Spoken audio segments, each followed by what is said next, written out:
We were forewarned, and I have to tell you, we've had a great partnership with DYCD through these years, and the things I'm about to say are not directed at the commissioner or DYCD, because they've been a terrific partner and they've spent every dime that we've allocated for this, for this critical problem as well as they possibly could.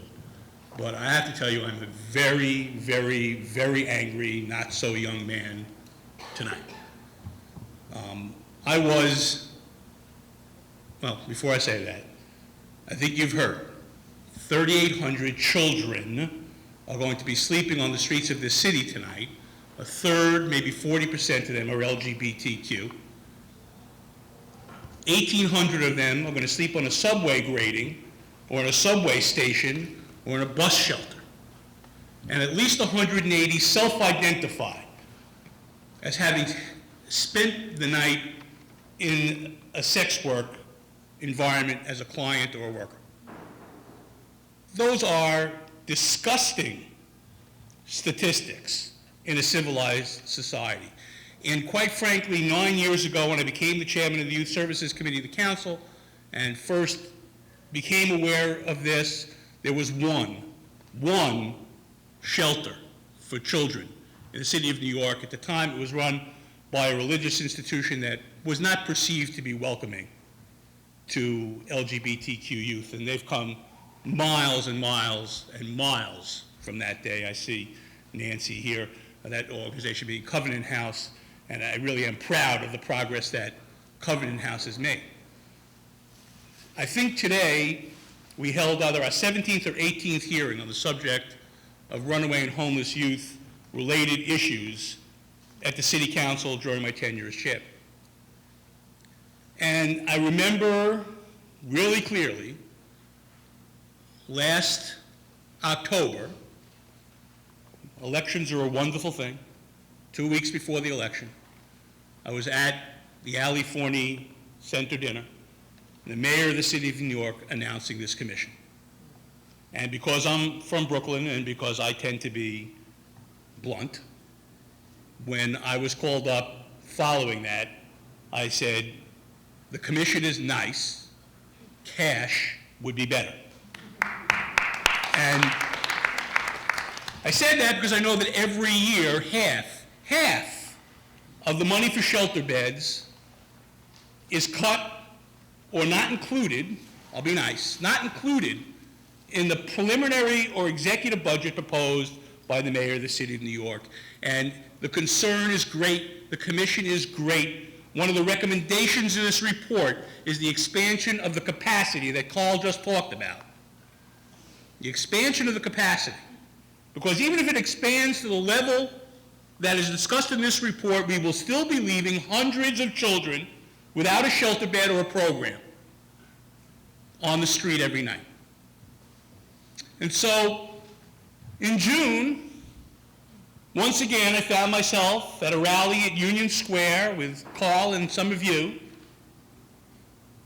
The money for shelter beds, once again, not in the New York City budget, having to be prioritized, having to be fought for, something that so elementary that we should have to fight for it was not in the budget. And I believe what I said, and I don't care if there's press in the room, money talks, bullshit walks.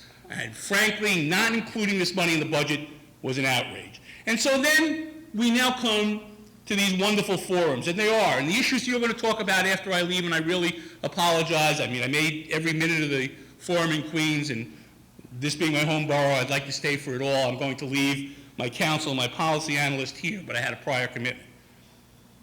Today, over $500,000 was cut from the RHY shelter bed program in the city of New York by the mayor of this city.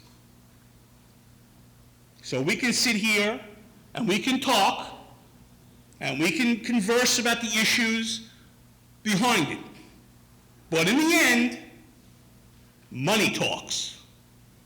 Because the kids that are sleeping on a subway grating tonight, who are on Carl's waiting list, who can't get into SCO because we don't have capacity for them, won't care what we say in this room tonight if we can't find a way to fund a place for them to sleep tonight that is safe and habitable.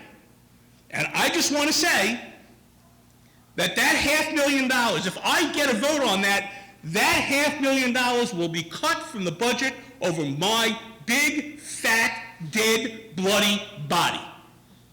And when Carl talks about political will and talks about being aggressive, it troubles me that not every seat in this room is filled, because that's what we need to start to happen. We need to Willowbrook this problem. For those of you who remember, we need to put a face on every one of those 3,800 kids. They're counting on you. They can count on me, they can count on Carl, they can count on Paul, they can count on some of my advocates here in the audience. They're counting on you.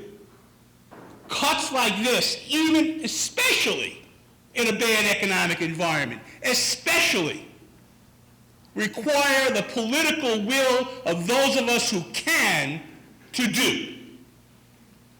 And so I'm going to leave here on those words.